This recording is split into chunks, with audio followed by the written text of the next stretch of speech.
Good morning. So, should I have a cheat meal? That was a question I had yesterday, so I thought I'd jump on and go over this. And also the monkey on the shoulder that comes into this, because it does depend on a lot of things. So, if you're coming in, give me a hello. If you're on replay, let me know. We've just finished morning sessions, studio, outside. I've just been outside, actually, which was very nice. So refreshing to go outside, isn't it, sometimes? Especially if you miss the rain, as we did, although only bad clothing. So, if you are coming in, give me a hello. Hey, Yvonne. So, cheat meals. Cheat meals. Hey, Cheryl. Cheat meals are a really funny one. Like, you hear, it often comes from like celebrities, influencers out there going, I'm on my cheat meal today. How much can we pile high our foods, right? Hey, Michelle. Good work today. Awesome work. Outside, adapting. You versus you. Good work. So, yeah, like cheat meals. How much can I eat in like one sitting? And then this is my cheat meal for the week. Then I'm back to it tomorrow. Now, before I actually go into this, I just want to say that a cheat meal can work both ways.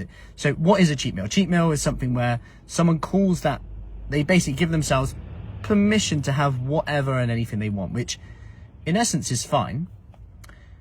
But sometimes it's the good that causes the bad.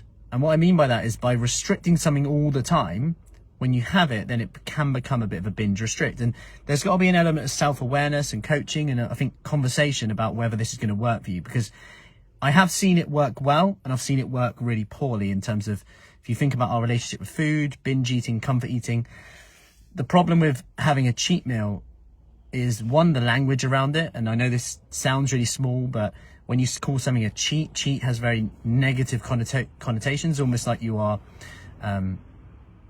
being naughty, if you like, and we almost think it's not good.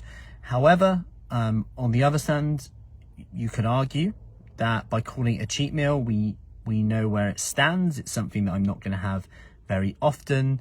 And if you see it from a point of view of, I'm having this, I'm giving myself permission to have what I want, and there's a difference here. And it might be that this cheat meal, if you like, is something like more controlled, like something where I'm like, I'm giving myself permission to have whatever I want, no guilt. I'm not going to call it a cheat meal. I'm just having this, and I'm rather making the choice that's going to make me happy. And what I mean by that is, every decision we make, those micro decisions we make on a day-to-day occasion, are going to add up to pretty much how good your results are going to be. From, do I have that biscuit there? Do I snack on that? Am I going to eat this for breakfast or that for breakfast? Am I going to get up and exercise today, or am I going to hit snooze? These are all things that, the micro decisions that we think are not that important, but those little decisions we make, just think about that next one. Now, every choice we make, we're either saying yes to the results we want or no. We're either saying yes to the things we keep saying we want, whether that's getting up and down from the stairs easier, being fitter, less out of breath, fitting into this wardrobe that I want to wear, whatever it is. There's just some of the things that we hear a lot. Being in control of my health, helping with my joints, being there. So if I get a call for my hip replacements, knee replacement, whatever, I'm ready to go with it. I'm not going to be turned down if I'm not going to say, oh, you need to do this first. These are all big whys, and every decision we make, we're either saying yes to these things or no to these things.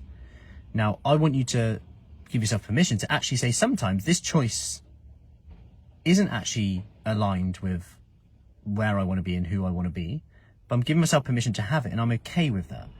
Now you've given yourself permission, we can get rid of that beating ourselves up, that you've been bad, you've cheated, you shouldn't have done that, now it's guilty, now I've messed up. Now, when we get to that position, we shorten the gap between the dwelling, because that internal battle we have with the monkey on the shoulder, things come up, stress. I've just had to come off a conversation with one of the ladies who's a week in. She's like, I haven't had the best week. This came up this week. This came in.